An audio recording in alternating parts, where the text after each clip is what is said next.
Aziz Ağcabədililer ve Ağcabədili konakları, her birinizi hoş gördük. Ağcabədi rayonunda sayılıp seçilen muhteşem bir mekanda, Kızıl Saray'da her birinizi salamlayıram.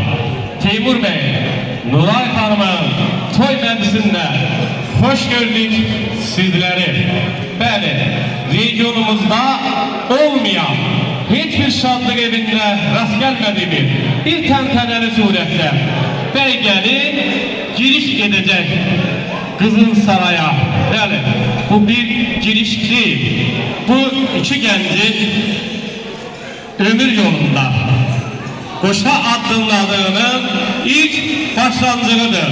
İki gencin ömür yolunda adımladığı, koşa adımladığını siz xahiş eden monitorlar vasıtasıyla dikkatle izleyesiniz ve dikkatiniz sahnede olsun.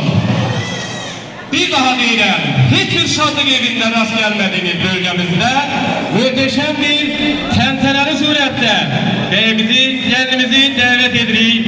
Teymur Bey, Nuray Hanım buyursunlar muhteşem Kızıl Saray'ın muhteşem zalına.